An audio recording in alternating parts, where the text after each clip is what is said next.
since we, delayed the show 24 hours to kind of give ourselves a little bit of a reprieve as opposed to just coming on after we got our doors blown off by the Stars at home last night and just bitch for an hour about everything that's wrong with the team. We figured we'll take the night off. We'll come in today with clearer heads. But yet I feel that we're going to spend the next hour bitching about this team. I'm going to go with about 45 minutes of bitching and 15 minutes of, covering some other shit. All right. Well, that sounds good. We're the Uncle Puckers. Dan, Chris, Bobby here with you this evening on Sunday night. How's everybody doing? Everybody have a good weekend? Yeah.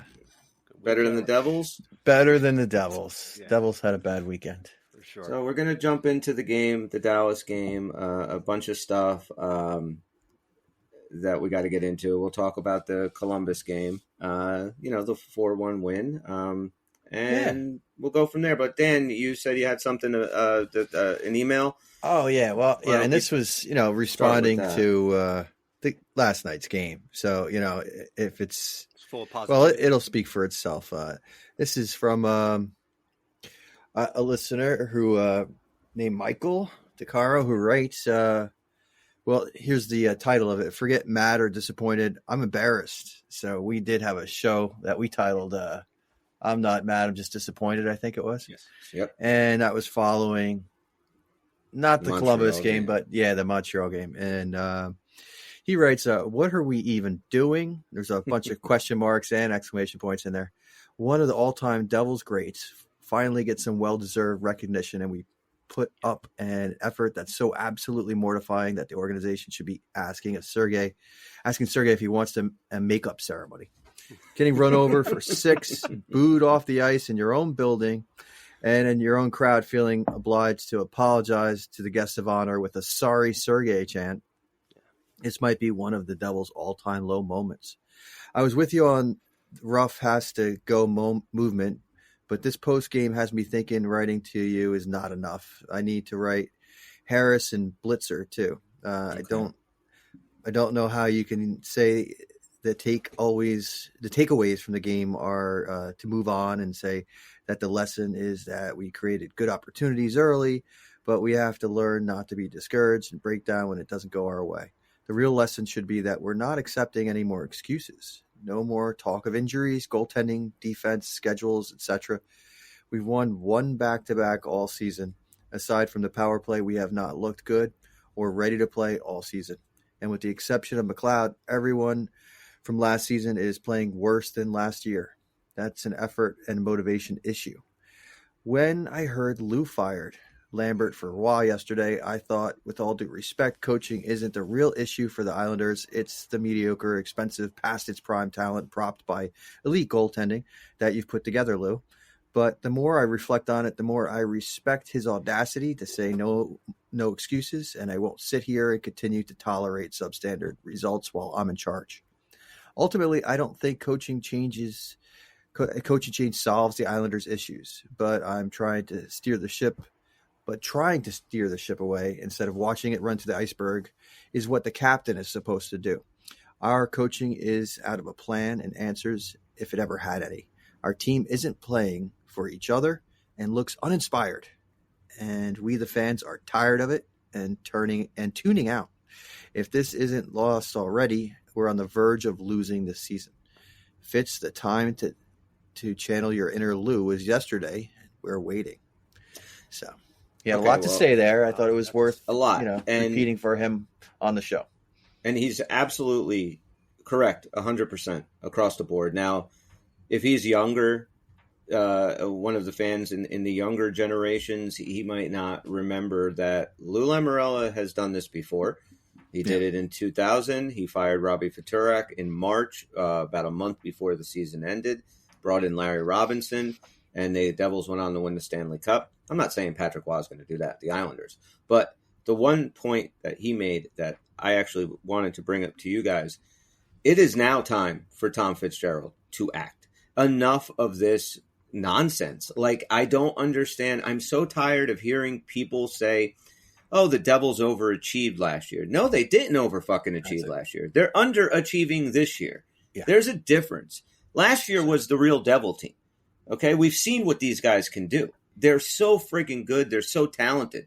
Something's not. And they got better on paper. On Not paper, worse. they got better. And I get it. Meyer hasn't really fit in yet. But you know Sure. what? You better fucking figure it out, Lindy, because you got him for 8 years. He's going to be here longer than you. We are now in a point where we can't score goals. So Lindy Ruff puts a good goal scorer that we have, one of our top guys on the fourth line with bullshit 10 minutes a night. And then wants to just kind of blow smoke up his ass every time he's out there and just, either, he had a great game. We're still going to relegate him to fourth line. We love how he played against Columbus, but we're not going to give him any more ice time. But there's so much there. He's right. Tom Fitzgerald, you did all this stuff at the end of the season, in the offseason last year. Everybody went on about what a great offseason Tom Fitzgerald and the Devils had. Well, did you just hang up your GM hat in October and you're not going to do anything now? Like, dude, you're still running this team 40-something games in, and this is what we get? Okay, you went out and you beat Columbus. Whoop-de-fucking-do. Let's throw a parade. We're supposed to be beating the teams like Dallas, or at least staying with them. Last night, Michael's right. Like, it was embarrassing. I don't know how else you can say to describe that game. It was freaking embarrassing. Definitely a low point. Definitely, I thought maybe the low point in the season. Not that Dallas isn't a good team, but just that you weren't even competitive with them. Now, I have a question for you, Dan, the resident goalie of this podcast. And, to the layman watching that game last night, I can't fault Nico Dawes for any one of those 6 goals. To me, it was just defensive breakdowns, and the guy had absolutely no chance on him. Am I wrong about that? No, I don't think so. I think that's a fair assessment. And, that's why I think when we saw Dawes come in and he made a difference in a few games, that wasn't imagined either. But the amount of games that this team can give a goalie that he can steal for them is not where it should be either. So I was worried about how much difference a goalie can make. And, I think, said that.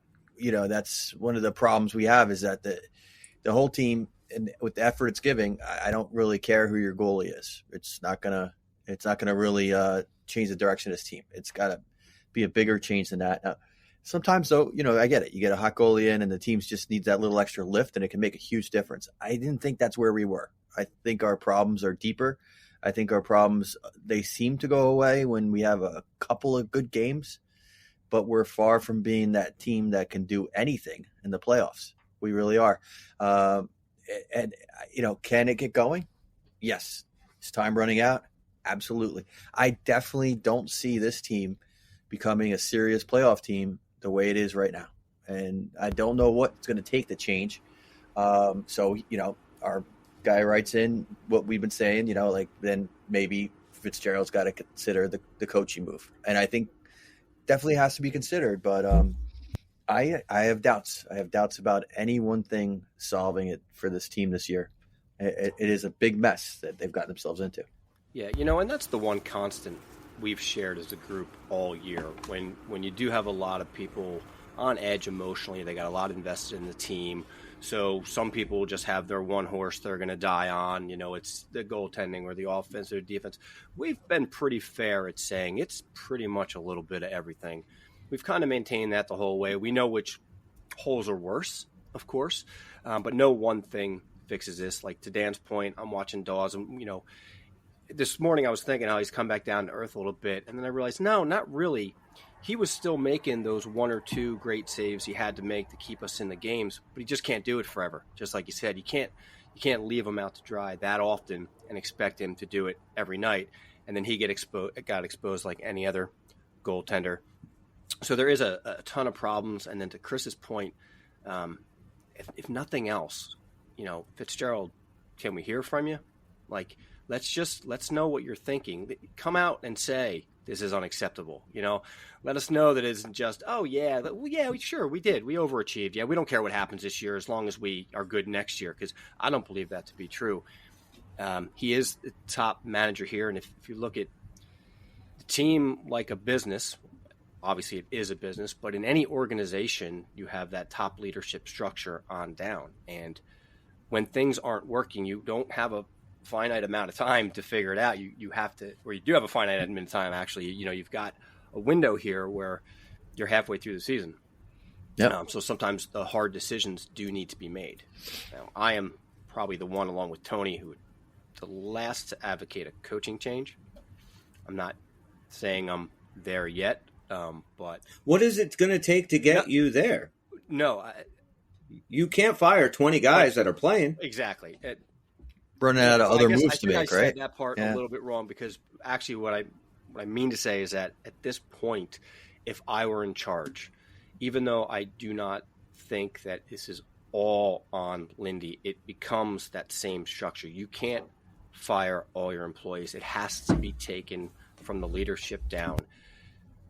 The system problem that we have, the lack of execution, and I'm not talking about the beginning of last night's game. They came out fiery. Again, all of a sudden we couldn't finish, right? Is that just making Wedgwood look like a god, doing all that again. But they're just making so many mistakes. They're not great with the puck when they first get it. They're not getting out of the zone clean. They're soft on the boards. They're throwing it to the middle of the ice. There's just so many problems now.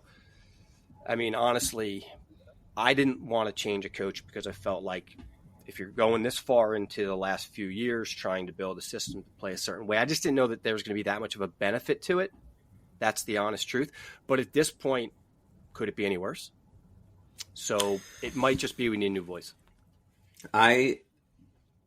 Last summer, really thought that Tom Fitzgerald should have gotten an award for what he did in the off season. Well, this is why we don't give awards away in the off season, because, we see the result of those moves.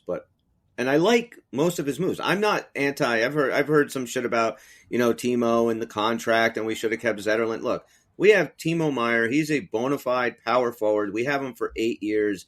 He is going to be an integral part of this team. Any team with the position to pick him up and lock him up the way we did would have done it. I think the move is solid. Has the move panned out? No, it hasn't. Not yet. But it may still, and sometimes good moves don't get good results. I get it. There's a X factor there that you can't account for. But I'm not going to blame Tom Fitzgerald on that. I have one major issue with Tom Fitzgerald in the offseason, and when it happened, I was vocal about it. Losing our assistant coach. You let Andrew Burnett walk out of that building. Yep. Now, when you hired him, we were all super excited that he was going to be the assistant coach, and it looked like the normal succession plan. Okay, Lindy Ruff is getting old. He's been coaching since 1993, for Christ's sakes. We figured, okay, he'd probably either move to the front office or he'd take a step back once these guys are pretty much developed, and Burnett steps in and takes his team going forward. Now, Burnett wanted a head coaching job. Because of the season we had last year, they extend Lindy Ruff. Okay. You should have made an offer to Burnett. Look, what's Nashville paying you to be the head coach? We'll pay you that to be the assistant. Stick around. And let me know you're the successor. We want you. Here's the concrete plan. Exactly. 2 years from now, you step in or whatever. You had a guy that, and if for some reason it wasn't him, they didn't like him, they had a problem with whatever the problem he had in Florida, whatever it was, they could have brought somebody in to do that. But we don't really have a successor. That was not really the move that was made. No, and Travis Green is not the answer. I like Travis Green, but he's not the answer. And then back to the email that Michael wrote before, for people that don't know, people that are 20s, mid-20s, early 30s that didn't watch Sergei Brylin play. We watched him pretty much every game this guy has ever played. We've watched it. Yep. We've talked about Sergei Brylin on this show from day one. He's one of the all-time greatest Devils. We didn't need retrospective to know he was the unsung hero. We knew that as we were watching him. Absolutely. And on a night that he's finally getting the recognition that he deserves. He's so right, Michael, when he wrote that. This is the effort you put out there. It couldn't have been worse. Example of what he wasn't. You go back to last year. Yeah, exactly. It was, we just watched a whole ceremony about how great this guy was, what a team player he was, how it didn't matter what position you put him in, he was going to excel, whether you want him on the first line, the fourth line, power play, penalty kill. Yep. Doesn't matter. This guy was going to excel. And we basically said, we're going to play exactly the opposite of how Sergei Brylin played his whole career. We're going to give you 5 minutes of our best hockey, and if that doesn't work, we're just going to lay down. Right. And that's the problem, right? They did. They laid down last night, and they left fucking Nico Dawes out to dry. Like, this kid is giving you a chance each and every night. And this is seriously the response. And I get it. It is a leadership thing. And yes, there is some problems. I question Nico Hischier and his captaincy. I question the veterans in that locker room right now, but mostly I question Tom Fitzgerald and Lindy Ruff, because this season up till now, 42 or 43 games in, is just unacceptable. It's embarrassing. And unless you make a change, right, we all know the definition of insanity. Like, if nothing fucking changes, this is going to keep happening. Yeah, I mean, it's so layered, right? You're talking about guys that aren't playing up to their potential for long enough where you have to question why, really why. Are you using them wrong? All those types of things. And it's just getting to the point where, I think Dan said it, right? You're going to run out of time, and you just have to make the decision. Something does have to change. And drastically. This is, like, I honestly think these next 3 games, okay? The champs coming into the building tomorrow. You're going to Carolina to play one of the hottest, best teams in the league. The team that knocked you out of the playoffs last year. Mm-hmm. So if you are not fired up for that, shame on you. And then the Tampa Bay Lightning, right? Just the perennial fucking Eastern Conference champs. They're there every year. They're not what they used to be, but they're still the Tampa Bay Lightning. 3 really, really tough games against seasoned teams that know how to win. If the Devils run off 3 in a row and look like world beaters in these next 3 games before the All-Star break, maybe, and very, very slightly, maybe I will give Lindy Ruff the reprieve. But this is the time to fire him. You can get rid of him, even if you want to wait until after the Tampa game on Saturday, and then you cut ties with him. You have a week off. I know that all the guys are going away. They go on vacations. They go to the islands, except Jack, because he's healthy enough to play in the All-Star game. But that's great for him. But everybody else will be doing their thing. But you still have quite a few days that you can get these guys in the building, and you can get practices going, and you could implement your system. This is the time to do it. It's a lot easier to do it now than it is, in the middle of a, 5-game road trip and things like that. Like, now you can actually bring your guy in, get a few practices in, and take this, say, okay, the season starts now, February 6th, rather, is our next game after the All-Star break. And you move forward. And you see what happens. If you want to make a change at the end of the year and you want to bring somebody else in, but something's got to get done now. And this is the perfect time. And anybody that thinks that they're going to go out there these next 3 games and look like world beaters, maybe we'll get them for 1 game where they'll win 1. But I think this week it can be seriously we thought they hit rock bottom, but this will be like the rockiest rock bottom after this one. This is the point in the season where it's not crazy to predict 3 losses. No, it's not. Yeah. Nice segue, Dan. We do have our predictions from last week. How about we touch on those? Let's touch on. See where everybody was. We'll start with Tony, who's not here tonight. He said that Nico Hischier will lead the Devils in points this week. And whenever you're ready for the ding ding. Ding ding. I don't hear we it. Heard you hear it? Yeah, we hear it. Why am I not hearing it? I'll give you the thumbs up when I hear this. All right, that's fine. As long as you guys are hearing it. So he got that one right. With a whopping 3 points, he led this team. 3 points in four games. 3 points. He said that the Devils will score 2 or more goals in each of those games. Did that make the buzzing sound? That did.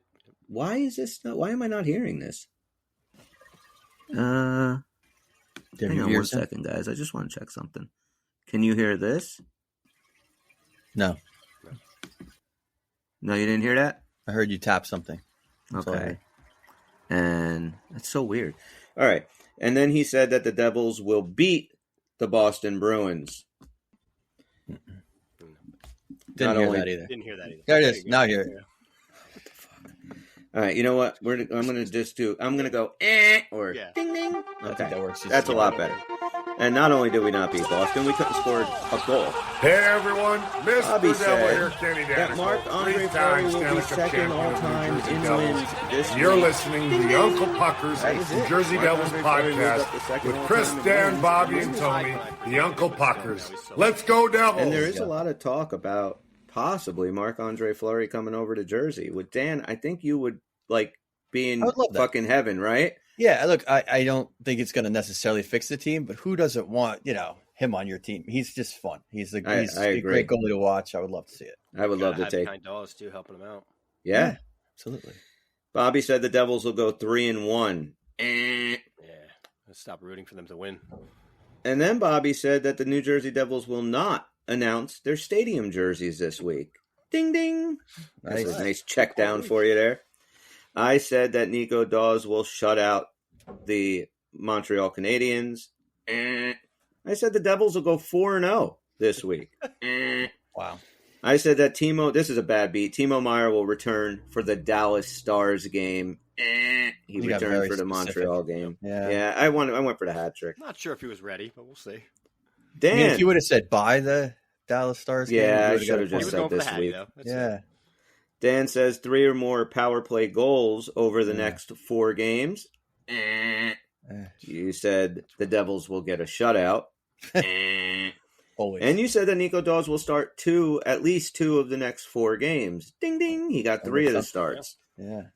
Which is exactly what we wanted to see. And before we do our predictions for this coming week, let me just ask you guys a question.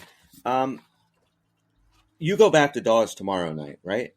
Like you can't ruin this kid, right? And he had this, with the team playing the way they did in front of him. Like you got to get him right back out there. Am I wrong? I would like to. That's the right move to make. Who knows what they're going to do? It sucks because you don't want to see him start wearing that around his neck that his goals against is slipping, his save percentage is slipping, and all that other. Because it is. That's what happens when you play in front of his team. He is a very confident guy, and hopefully that's just not surface level so that, something like this just to make sure he keeps that confidence because he deserves to have that confidence. He also deserves to have the net, and this is literally a must-win game. He's our best goalie right now. He's got to play. Yeah, I agree. All right, so we got the VGK coming into our building at the Rock tomorrow night, which I will be at. So I think I'm sitting at like the 234 section. So anybody wants an Uncle Pucker sticker, find me. At Carolina on Thursday night, and then at Tampa Bay on Saturday night before the All-Star break. Tony emailed in his predictions. He says that the Devils will pick up 4 out of 6 possible points this week. He says that the Devils will win 1 of the next 3 games in overtime, and that Holtz will pick up 4 points over the next 3 games. Wow. Those are Tony's.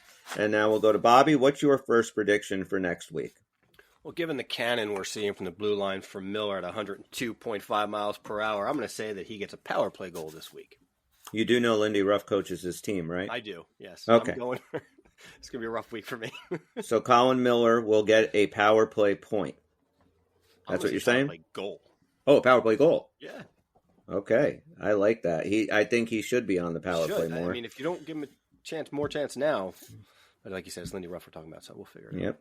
And Dan, what is your first prediction? If there's 1 week to drop, the Devils will get a shutout. Perennial loss, I take. It'd be this week, right? I mean, do you think that there's a worse week for them to pick up a shutout? But I'm an idiot, so I'm just gonna get that one out of the way right now. Devils will get a shutout. I'll just write shutout. We all know what it is. Yeah. My first prediction is that Kevin Ball will score his first goal of the season this week. He has been kind of getting some opportunities lately, and he's got a good shot, and I like him. I like the way he's been playing lately. I still think he's got better hands than you would think, too. Yeah. He does have a lot of control. I'll say that Ball's going to net one this week. Bobby, what is your second prediction? Did we do all Tony? Oh, you did all Tony. Yeah, I read Tony's already. He said they'll get at least 4 points. 4 out of 6, yeah. Because my next was going to be 2 wins and a loss. I can still do that because he can get 4 points and not have 2 wins and a loss. Sure. Okay, so you're going to say just 2-1-0 over the next 3. 2-1-0, yep. Now, who do we beat and who do we lose to? We are going to off the record, of course. Yeah, off the record. We are going to beat the Knights. We are going to lose to Carolina, and we are going to beat Tampa Bay. Okay, Dan, what is your second prediction of the evening? I'm going to predict that somebody who's been out on injury will be re-injured during this next stretch. And someone who was out and is now back is going to get injured again? Okay. One of our many guys who are out will have an injury, and it won't be a new player who hasn't suffered injury this year. It'll be one of the guys who has been injured will also be injured and at least miss one game. Gotcha. I'm not saying he got a boo-boo. He's got to be injured and out for at least one game. Gotcha. All right, so an injured Devil will get re-injured and will miss at least one game. I think that's, okay. That's what I'm saying. The Tampa Bay Lightning game will be the last game Lindy Ruff coaches for the New Jersey Devils. That's my second prediction. That's bold. I'm giving him a hat trick. I give you a hattie for that. All right, definitely. I'll take the hat trick. If you nail the game in which we fire Lindy, coach, that's definitely. I might give him 6 points. That's my second one. Bobby, what is your third and final prediction for the week? Just gonna flip the script on Tampa Bay. We lost to them 4-3. We're gonna win 4-3. Calling the score. Devs beat Bolts 4-3. Okay. Dan, what's your third and final prediction, sir? Now this doesn't extend through the All-Star game? No, you can make it through the All-Star game. We're not going to do predictions again until the week before the games. So you're fine. If you want to put an All-Star prediction in, go for it. To my never-ending disgust, Jack Hughes will win some kind of competition, some kind of goofy fucking. We'll win an event in the skills competition. Yeah, exactly. When he hasn't played for a team in how many games? Now we gotta watch. I'm going to watch him display. Yeah, now we got to watch that fucking thing. Exactly. He's going to win. I actually watch the skills competition and not the game usually. I'll throw them both on for my kid, but we enjoy watching the skills competition together and then making some fake skills competition down the basement. Jack Hughes will win an event in the skills that kills competition. I got it. All right. That's going to so annoy me if he doesn't make it back for one of these next 3 games and then he's in there next week. I'm going to be so fucking aggravated. That's not right. I will try and put a little bit of optimism into my predictions. My third and final prediction, the Devils will score 2 or more shorthanded goals this week. Okay. 2 or more shorties this week. And those are our predictions. So we'll see how that goes. But, yeah. Now... And refresh, where are the rankings on our points? Oh, yeah, sure. I'm still last, I assume. No, I'm last now. So, yeah. All right. So Tony is in the lead with 14 points. Dan is in second place with 11 points. Bobby is in third place with 8 points, and I'm in last place with 7 points. I haven't gotten a point in about a month. So I put a quick little poll up on Twitter last night during the game, right at the third period. I was just annoyed. We didn't get a lot of responses, but I just asked, as I watch this shit show versus Stars, another piss poor defensive showing, no compete, no finish, same old, I pose a simple question. Should the Devils move on from Ruff and get another voice to lead this team? 93% of respondents said yes. 93%. That's a pretty impressive number. How many people replied? Not a lot, I have to say. It was our least, it was like 50-something, 54 or something. Not a lot of people responded to get to an odd number like 93, you had to have at least some amount of people. It's not terrible. No, but most people probably that's a pretty good sample size. Went right by it because it's obvious to them.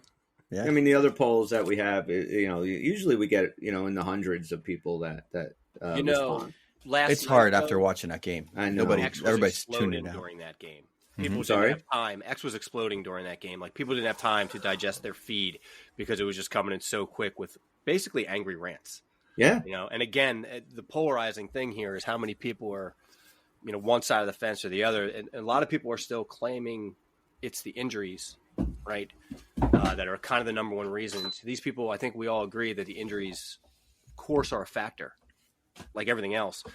But it doesn't change the way they compete, the way they Oh, play. and you're right. The underlying problem. And I don't want to. The injuries are, yes, they're there. We have to deal with it. But when we talked about this, Bobby, and I don't know if you were on the show, but when they asked Lindy Ruff was asked right at like the halfway point of the season, so maybe a week or week and a half ago, to summarize the first half of the season. Like, what do you see? And his response was, "We've had a lot of injuries." Yeah, I was not on that show. I did hear that. You heard that? I heard him say that. Yeah, and like this is what your head coach says. Like, I've never heard a head coach say that before. Let's get the baked. It doesn't matter that it's true. Right there, you should not be the one saying that. No, right. Let people in the media say that for you. Let the fans say that. But you're the coach. I think it's a bad message. Win with what's in the room. Like, that's it. Next question. Yeah. We did have some responses from that poll of just people that wrote in. One guy, Ryan Hockey 88, just asked, "Podcast tonight?" with a question mark. I just wrote back, we actually postponed tonight's show until tomorrow. I think a day to regroup is a good thing. Otherwise, the show's just going to be an hour of anger. For sure, a new one will be up tomorrow night. Somebody else, Top Titty 12, said about the Lindy Ruff firing. Please make this happen. We really have no control over it, but we'll try. Let's see. You got it, Top Titty. PBJ Heischer, obvious answer, gone. Yeah. And then we have, all right, so at Jeff3 Shift writes, "The team is soft, and I thought that showed big time versus Carolina last year in the playoffs. A new coach right now would start behind the 8 ball, inheriting half a squad." So I wrote, I get it. I don't know. A lineup that includes Heischer, Bratt, Mercer, McLeod, Meyer, Luke Hughes, etc. should be a hard out every night. A new coach isn't a fix-all, but what's happening now cannot continue. He wrote, "Luke and Nemec are the future, but they're just kids right now, and goalie play has been ugly. I love our team, and a new direction / coach is probably happening soon." Yeah. I think he's right. Yeah, and he wrote about the injuries. I said yes, but at some point, the injuries can't be an excuse for piss poor compete and execution. Whatever Ruff is selling, I think this team might be done buying it. And that's kind of where it seems. So we had a little back and forth with some of our listeners who we absolutely think the world of. You guys are awesome. Yes, and our listeners, and our listeners that do, we don't have this giant social media presence. We're not everywhere like a lot of these other podcasts and stuff. But the little bit that we do have, I do really enjoy our listeners that reach out to us. They're thoughtful, they're smart. We don't get into arguments and this and that. Like, it's just, and I'm fine arguing, somebody has a point, but it just seems like our listeners are very fucking cool. And I appreciate that. But and like you said, knowledgeable and fair. And a lot of them they flat out have a different view than us. I mean, as a group, sometimes we have different views amongst each other, but it never gets to a level that seems, chaotic in any way. It's just, hey, this is my view and this is your view. And that's really cool because it really does show that they're fans of the game, too. Right. And they can really just sit down and have a logical discussion. So it's pretty awesome. Yeah. And I get why, look, knee-jerk reactions don't really fix things. Firing the coach is not necessarily going to fix things, but you gotta make moves. You got to do something. I can't imagine who really wants to take this team on at this point. I mean, the time to make that move would have been last year, but you have to do something now. I mean, I don't even know who's out there for us, who would be a good fit. Have you guys seen anybody you're interested in? Well, I do, just to back up real quick. I disagree with you on I don't know if anybody would be willing, would want this team. Like, if I'm a guy, it's a challenge, sure. If I'm a coach sitting outside looking in and I'm trying to get back into the NHL or whatever, or get promoted, or whatever it is, I look at this Devils team, this underperforming, talent-laden team. Yeah. And you have to have the mindset of, I can fix that. We see it all the time. This is how these people get into these positions. You have to look at this team and say, I can get these guys into the playoffs. I can make a deep run with this team. And that's, just a new voice can do a whole lot. Who's out there? I don't know. Lambert, apparently. He was just fired. But, I don't know. Maybe you make a call to Craig Berube. I mean, he would be the guy that I would think, he's a harder hand. He's going to kind of lay the law down. He's not going to put up with any shit. And I think that's what this team needs. I think this team, needs a big smack upside the head. We touched on this probably months ago, right, about the type of coach that you have at certain points in your organization.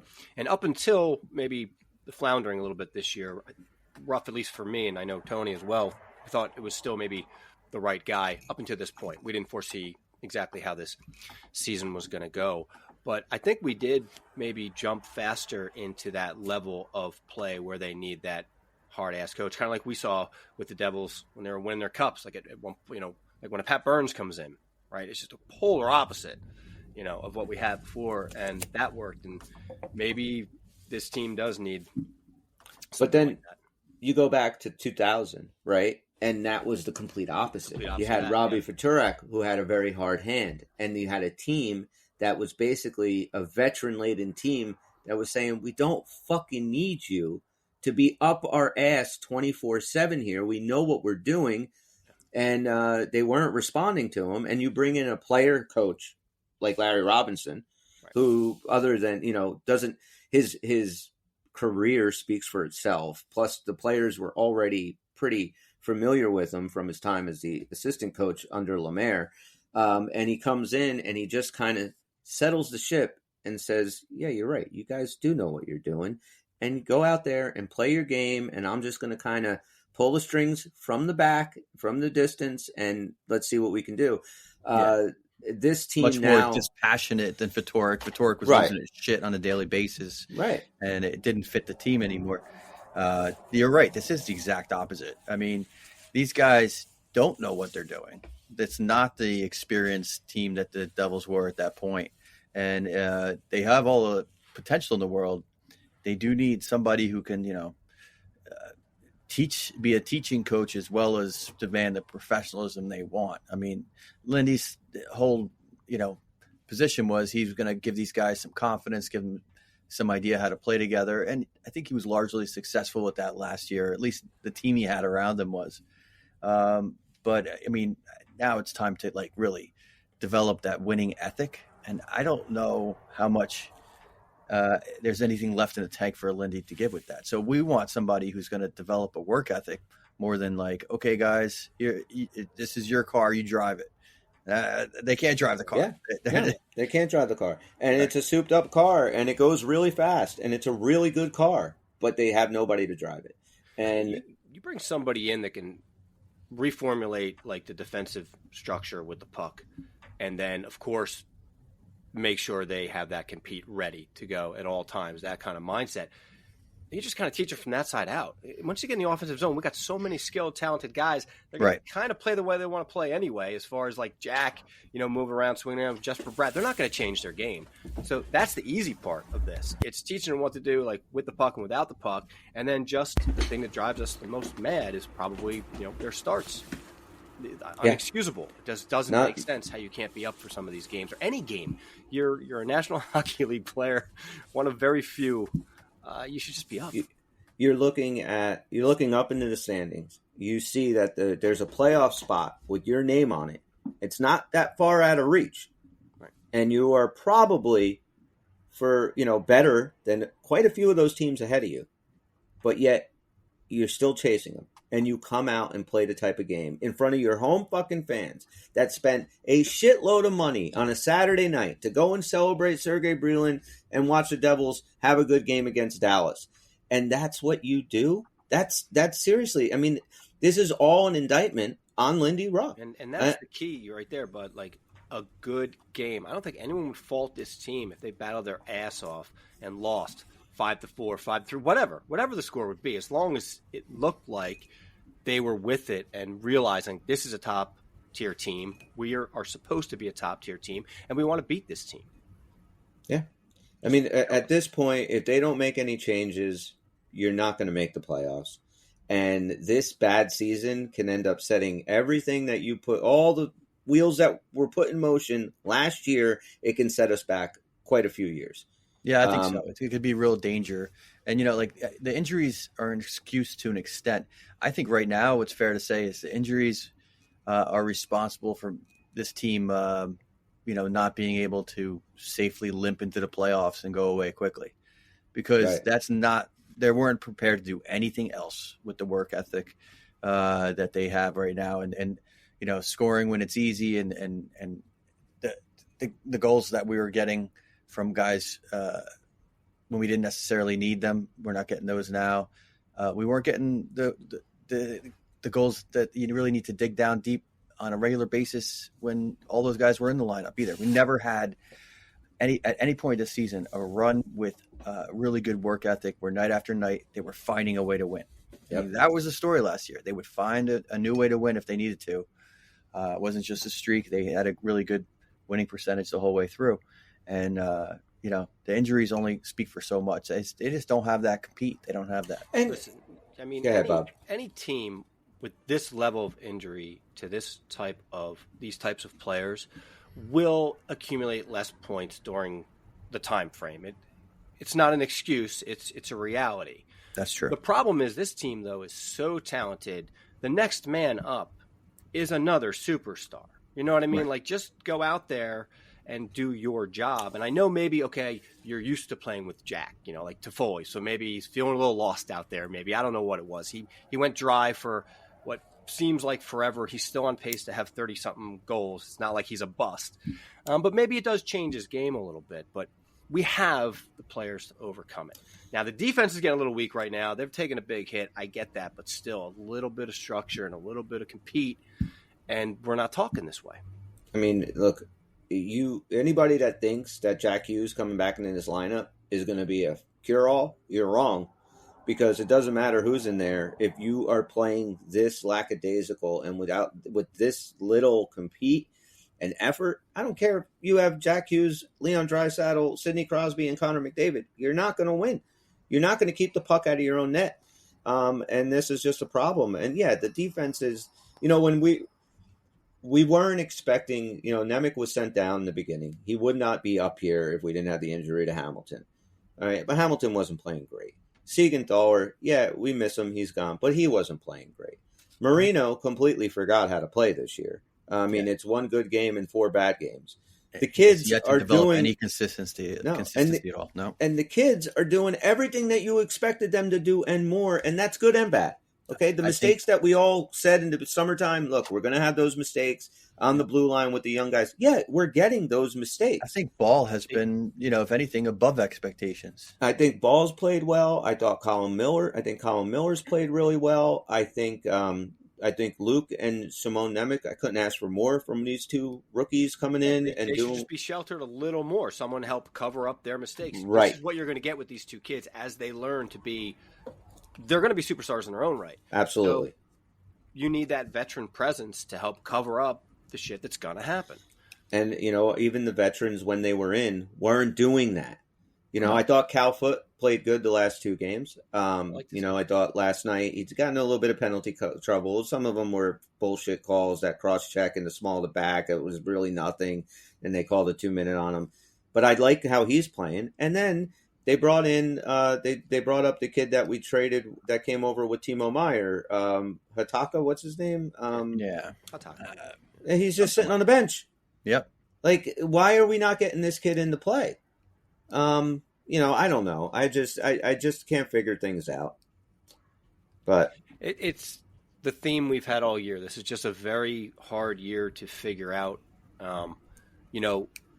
Positively and negatively, you can look at the same stat, and that is, for some unknown reason, we are still within like 2 points of a playoff spot with a game in hand on the closest team we're chasing, who I think might have won tonight, so maybe it's more. And that's great news because, like I've said, I just don't believe we can – every time I say I don't think we can play any worse, we have a game like that. That one being the worst. I know. I keep thinking this has got to be the low point of the season because if we're going to have any kind of, make any noise, we can't keep doing this. This must be the low point of the season where we just, look back on it and say that was a low. but we keep finding new lows. But that's the positive of it, right? I think I said it last show too. I gave it like the numbers. I said the numbers say this is still a relatively positive situation. The reverse of that is that we've been 2-3 points out of that playoff spot for 2 months now. We can't climb the 2 points we need to just be there for a few days, and that is really troubling. That's why my biggest problem was that Canadiens game. That had everything. That wasn't just – and I know that the seeding doesn't really matter, but that wasn't just, if we win, we just get into 8th. That was like jumping 3 teams at that point. It's like the crown is yours, almost third in the division. And it's like that didn't matter to them. I know. Nice segue, Dan. Thank you. We know hockey games move fast, but with DraftKings Sportsbook, an official sports betting partner of the NHL, you can score faster than anything happening on the ice. And this week, new customers can bet $5 and get $200 instantly in bonus bets. Download the DraftKings Sportsbook app now and use code THPN. And new customers bet just $5 on the NHL and get $200 instantly in bonus bets. Only on DraftKings Sportsbook with code THPN. Dan, you want to throw the tagline out? Crown is yours. Gambling problem? Call 1-800-GAMBLER or visit www.1800gambler.net. In New York, call 877-8-HOPE-NY or text HOPE-NY. In Connecticut, help is available for problem gambling. Call 888-789-7777 or visit ccpg.org. Please play responsibly. On behalf of Boot Hill Casino and Resort in Kansas, 21 plus, age varies by jurisdiction. Void in Ontario. Bonus bets expire 168 hours after issuance. See dkng.com/hockey for eligibility and deposit restrictions, terms, and responsible gaming resources. NHL and the NHL Shield are registered trademarks of the National Hockey League. Copyright NHL 2024. All rights reserved. So, you guys, I can see them going out and winning tomorrow against the Golden Knights. And then going and doing, the exact same thing that they've been doing, and look like crap against Carolina or Tampa or both. And I can also see us getting routed these next 3 games. But, Bobby, what you were just saying about where we are in the standings and how, nobody has kind of taken one of those spots and said, we're not going anywhere. Even the Rangers right now are dipping a little and they're not 58 points. Yeah. The Flyers lost 2 straight and they're at 56. All of a sudden they're literally both within reach. Yeah. In a hot streak. And that's it, in a hot streak. Like if you go out of a 10-game stretch, and I know there's only 40 left, less than that, but you take a 10-game stretch, go 8-1-1 or 8-2-0 in a 10-game stretch, you're going to be right there. So that's why I think Tom Fitzgerald needs to do something now. And I still think you go out and trade for a defenseman. I think if you can get your hands on a goalie, Marc-Andre Fleury or Jacob Markstrom or somebody of that stature, go for it. And then get a new head coach in. I think that those are the 3 things that I would do right now if I was running this team, and let the chips fall where they may. And if it all backfires and Fitzgerald ends up losing his job, at least you go out with a bang, because if they don't make the playoffs this year or they just completely crap the bed and he ends up losing his job anyway, and he doesn't do anything. At least take a fucking swing. Yeah, I think he's past the point of saying what we're building here. It's nowhere near its final form. So you guys are just going to have to wait and be patient. I'm sorry, you call it victim of your success last year if you want, but yeah, the team is just too damn good to get these results. And it's just, I don't care what you think you're building or not. You got too good of a team on paper to get this kind of output. What I have a feeling might happen, especially in lieu of letting the coach go.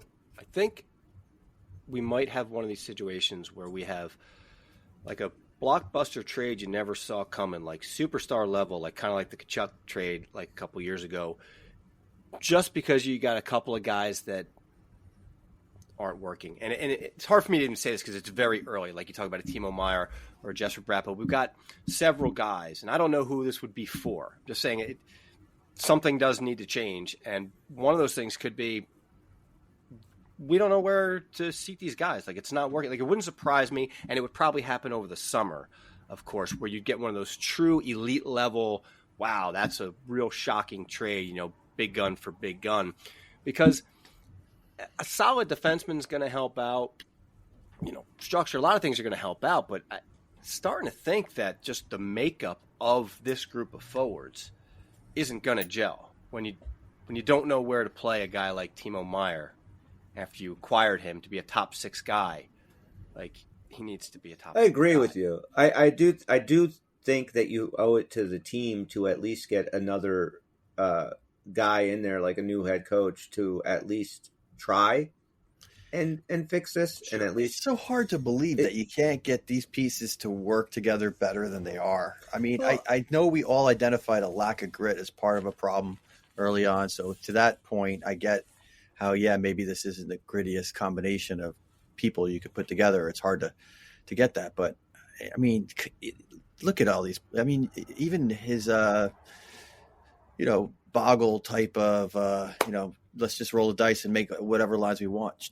That should have better results than it's had. I mean, I think that's a problem. I think it is that a is problem. a problem. I don't like it.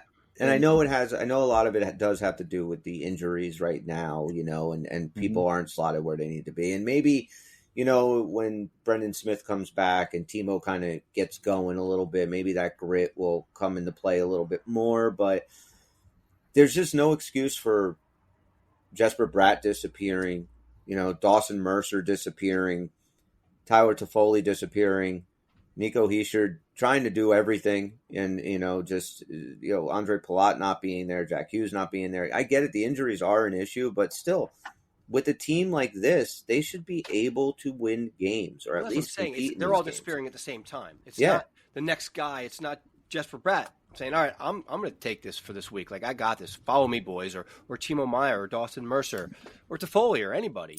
Jesper Bratt is a guy with a huge upside, with a reasonable contract. Okay, you're talking about a big move maybe in the summertime. Why not a guy like Jesper Bratt? I'd be fine with trading Jesper Bratt.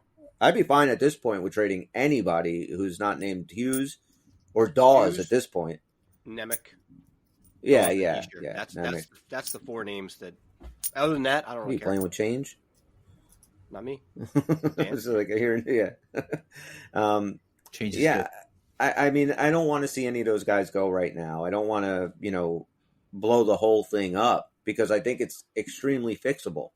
Yeah, but you have not to either. It occurred to me this could be one of those situations where you really are blown away by the magnitude of a trade, simply because you got 2 teams way below their expectations that go, something's broken. This is just one turn we're going to take. I mean, it happens. It's rare. I'm not advocating for it. I believe this forward group, this core, can be set in the right order with the right lines, and we can prosper. That's just something I really want to see. And maybe we won't even see it this year, because maybe Palat won't be back, and who knows who's going to be out next. But I want to just see steady lines. I want to know that, when you go and play the Devils, a team should know that those first 3 lines, and who's on them. Okay, you know that you're going to deal with Palat, Hischier, Mercer on line 1, and Meier, Toffoli, and Hughes on line 2, or whatever. And just know where they are, and just have dominant lines, and just guys that can play well with each other and feed off of each other. That's and what I feel like expected this year. We literally talked about that on last night's game, and they were defining the stars. And I said out loud, I'm like, that was supposed to be us too. Mm-hmm. Those 3 killer forward lines, and then that awesome 4th line just hasn't happened. And then you look at what happens. We got destroyed by the team that was built the way we thought we were going to be built. Yeah, you're right.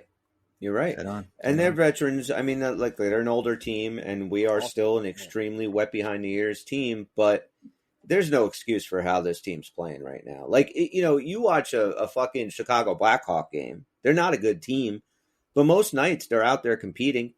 And most nights, if they are in a game, they're making you really. They're not an easy out on a lot of nights. We are, like, we're supposed to be so much better than this. And again, I know, guys, people like to say, "Oh, maybe we overachieved last year." I don't buy it. I just think we are completely underachieving this year. I think there's a difference. When we were out of it early in years past, like legitimately mathematically early, And, you take that pride of being the team that, like, stops your rival from going. Like, even though they still lost half the time, they played. Yeah. Like, they played to, like, and they had nothing to play for other than pride. Softest year in memory. Is that fair to say? Especially when you absolutely. Like we needed a grittier team to come out and improve on last year. We've somehow become softer, and through injury, through coaching, we whatever. added a little bit here and there that would total Yes, a sum that would be relevant to that, and it doesn't seem to have happened. And the biggest issue is, Chris, you've brought this up a number of times. Like, if any one thing goes wrong, they fall behind. Now that stares defiantly in the face of the most amount of comebacks that we have, right? But I'm really getting kind of tired of seeing that stat. To me, it's a bullshit down stat. 1-0. That's right. not a comeback win. It was we give up the fucking first goal all the time. So we tie it up in the 10 minutes later and we win the game. I'm losing going into the third. Like, right, I don't that's a comeback. So how many of those are actual comebacks this year? Maybe 3 versus last year. A bunch. Like, we literally came back late. Because they were always skating hard and playing hard. They were going to have more valuable comebacks than what we're claiming this year. And then the other thing is the letting up goals in bunches. We're doing that, and that is not the mark of a winner. And we did not do that last year. There's very few multi-goal collapses, where we let in 3 goals in half a period or less. That's very common this year. That's where I want those. I want a Michael McLeod on every line, or I want 6 Michael McLeods on my last 2 lines. So if they score a goal, just send them out there. Like, don't let anything happen for 1 minute. Let's just settle down. Yep. So that next shift is the most important, and they fail miserably time after time on that. Right after a goal, but it's almost on an hour. We have bitched, and so let's end the show on a little bit of positivity. We did whoop Columbus on Friday night. Yep. And I want to just touch on Vitek Vanacek. What did you think of his start, Dan? He was good. He was damn good in that start. I was happy for him because I know he's capable of good output. The question has been consistency. The question has been coming through in a close game. And this was one of the ones that he could point to with pride because he was good in that game. He was very good. The last goal was just kind of a weird deflection seeing. He basically had a 1-goal game, and it wasn't a bad goal. Well, he did have a 1-goal game, right? It was 4-1. No, I think it was 4-2. There was a garbage goal at the end, but it doesn't matter. Oh, no, wait. They took it off. No, it was 4-1. They did take that one off? It was offsides. Okay, good. Well, yeah, it's still either way. The point was he played a great game. He held them down so that the Devils had the chance to run it up on them. And it wasn't like we gave him no chances. I know early on he lets the first shot of the game. That's what I was just going to say. I mean, how did you guys feel at that point? Like, well, yeah, this is going to be a long night. The goal itself, it wasn't like the worst goal in the world, but oh my God, first shot, Vitek. Here we go. Long night, exactly. But no, he was great. I thought he performed well. Do I want him going into the playoffs? No. Right now, do I think we're going into the playoffs? Not necessarily. So, it's not our top concern. And I do want, to solidify the goalie position at some point. I don't know if Dawes can, with this team, if anybody, especially young coming up, can do that for you. I thought Vanacek, he did his job. I have nothing to complain about with him in that. What do you think of the Blue Jacket game, Bobby? First of all, from a team perspective, I thought they did exactly what they were supposed to do. You got to go out there. You have to beat that team, knowing, of course, that you don't always do that, a la Montreal, but they needed it, and they played great. I loved watching V play that way. Reminded me of last year. He was back to making a couple of key, like, circus saves. He seemed to be in really sound position. Like, he had a great game. I thought it would be a perfect springboard for the Dallas game.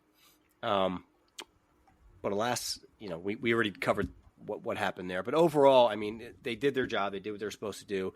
Good on Vitek. Hopefully it helps his confidence. We do need him going forward. I've said numerous times that same goalie's still in there. I always say that. Like, the same goalie that made all those saves last year, he's there. just, again, it's like I'm tired of waiting. I don't understand why. So hopefully his next start, whenever that is, and for me, I don't know that he would get one before the All-Star break, but I'm sure he will. Hopefully he plays a lot better. Nobody here is rooting for Vitek to be bad. Let's make sure all our listeners know that, all the fans know that. Like, if Vitek returns to form, we're not going to complain and be like, oh, we really wanted to see Dawes do well. No, we're going to take the hot hand and say, thank you, let's go. So hopefully this is something to work off of, but it's not, it didn't, the switch didn't flip. He's not, now, I know he's not Columbus, ready all of a sudden. I know that the Blue Jackets aren't the Stars.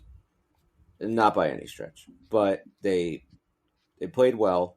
They helped V out defensively. You know, they were really strong on the boards. They were strong on 50 battles. They did a lot of really good things, and they got rewarded for it. They scored 4 goals and only allowed 1, which I don't know how many times that's happened this year, that we only allowed 1 goal. I think it's got to be less than 5, I would think. Right. So, you know, that recently was we've had more, but for the most part, it took and we've been time. able to, you know, we were able to roll 4 lines consistently. So, you know, the team was, as a team, rested. So, yeah, I was thinking the exact same thing. Like, that is a great springboard to go into this home game. It's the Breland night against a really good Stars team. That's why it was just so disappointing that was the effort that you got. But, you know, that, again, you know, the team that played Columbus, they're in there. Like, that wasn't the team we saw against Dallas. That game would have been a hell of a lot closer if that was the team. So whatever is, you know, and that's why I will keep going back to Lindy Ruff on this. Like, it is his job to navigate this team through injuries, to get them to play, put them in the best possible situation to be successful. And when your head coach is asked, what do you take away from the first half of this season? And your response is, we've had a lot of injuries. I would have fired him then and there. I would have called him up to my office and said, that's what you get out of the first 41 games. We've had a lot of injuries, and not even expand on it. Like, yes, we had a lot of injuries, but you know what? I really like some of our guys that have come up. I like, you know, whatever you find positives, and you talk about that and things to build on for the second half of the season. You don't just shun a reporter and say we've had a lot of injuries.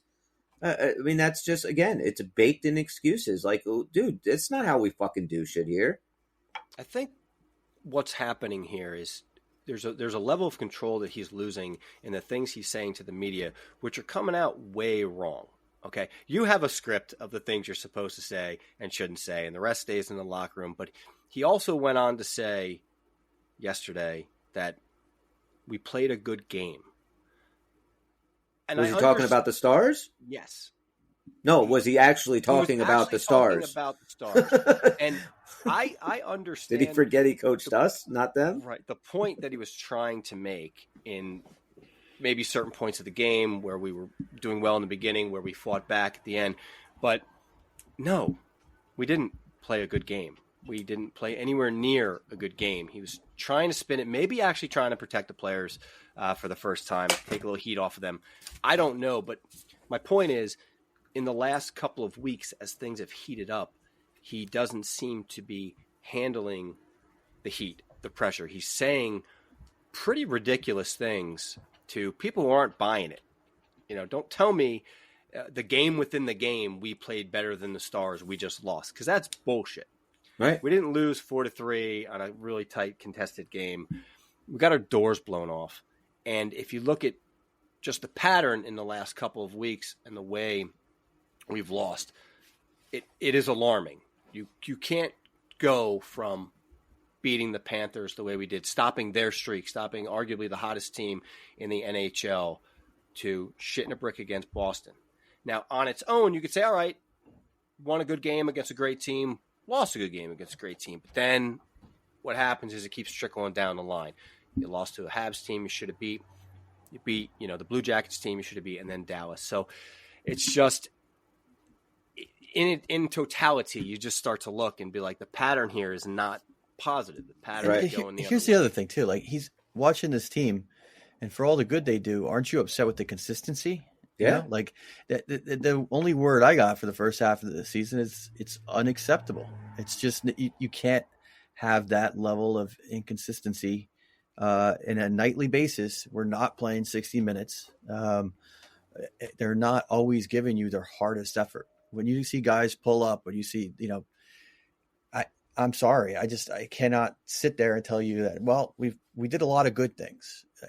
That might be something I would say to myself about what I'm going to not throw out with the bathwater, like what elements am I going to keep in this game, but outwardly to the public. And, if you're saying this to the public, what do the players say to themselves after a shift? Well, I did some things good, it's filters down. It's got to be a message that the whole team's buying into, that, mediocrity is not acceptable. I mean, you guys are all professionals. You got a great group together.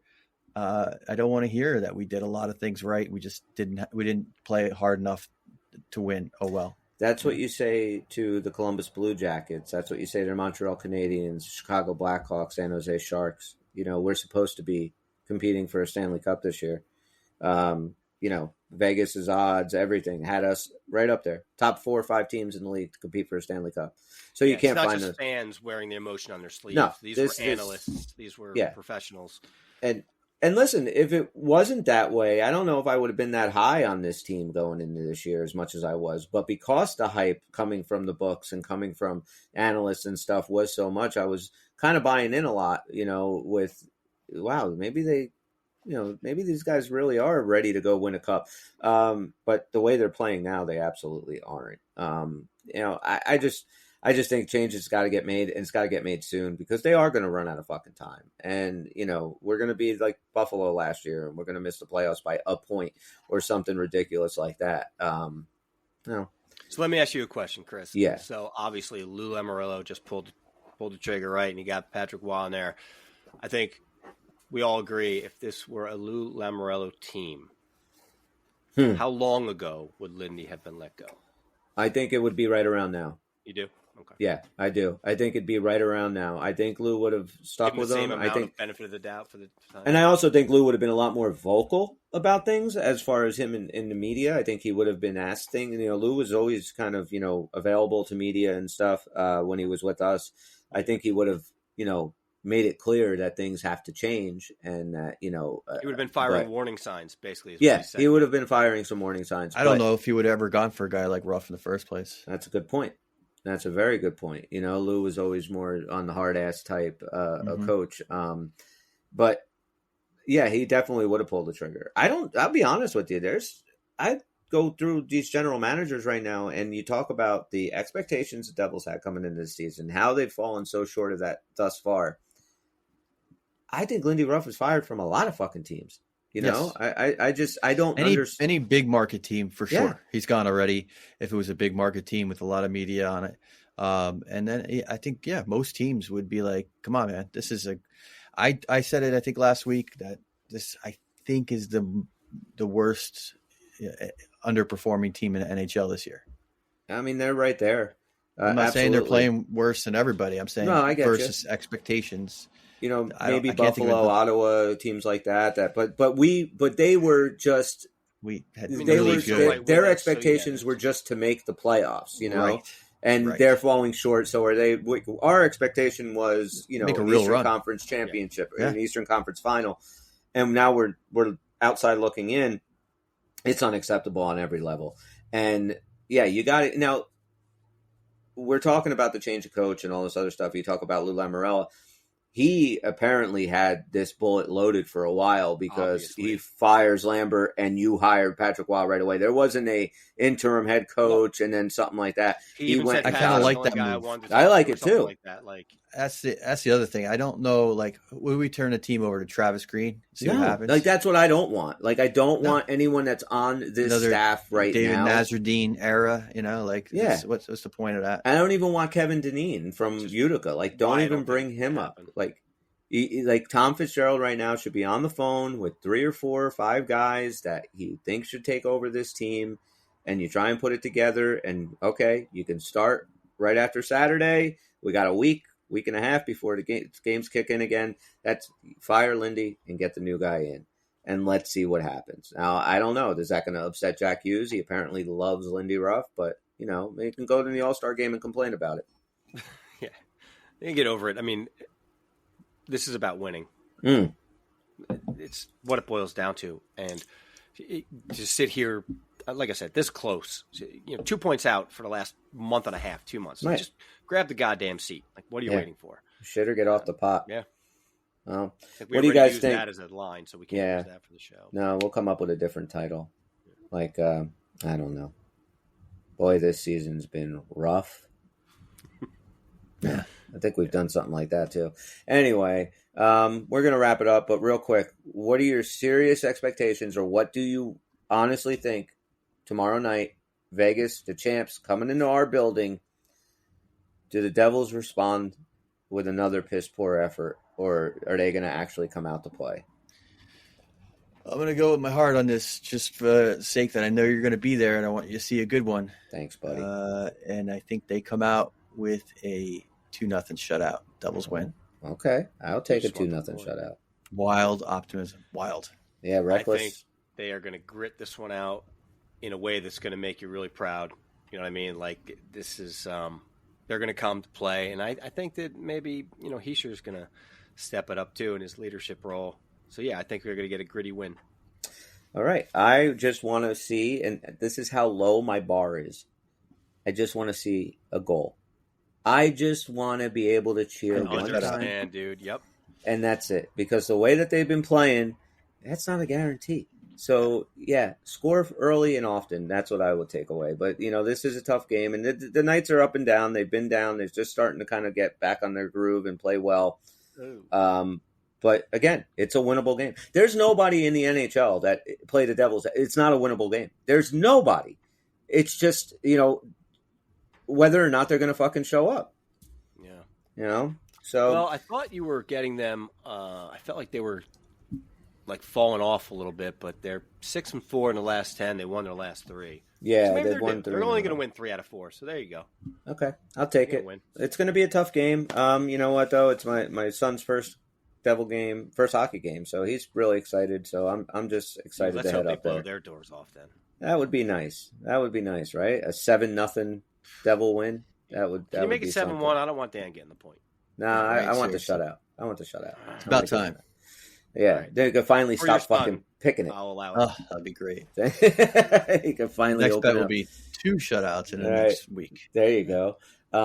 Which you'd probably be winning in points if Marty was still our goalie. That's right. But second place, and you've done that prediction every week. That's pretty impressive. yeah, I got to get back on the board. Well, we'll see how it goes. But listen, anybody checking us out and our listeners, please drop us a line. Let us know what you think. Who would you hire for a head coach? What do you think the Devils should do? Is this season hopeless? Did they overachieve last year, or are they underachieving this year? Very curious of what you guys think. Drop us a line, unclepuckers@gmail.com, or of course you can reach us on X. And DM us at any time. Wherever you're listening to us, a 5-star review, a positive comment, a like, a download, subscription goes a long way to help us promote the Uncle Pucker Devil podcast. For Bobby and Dan, I'm Chris. We're the Uncle Puckers. We'll see you when we see you. Puckers out. Very enthusiastic. This will be Tuesday. Is it loud?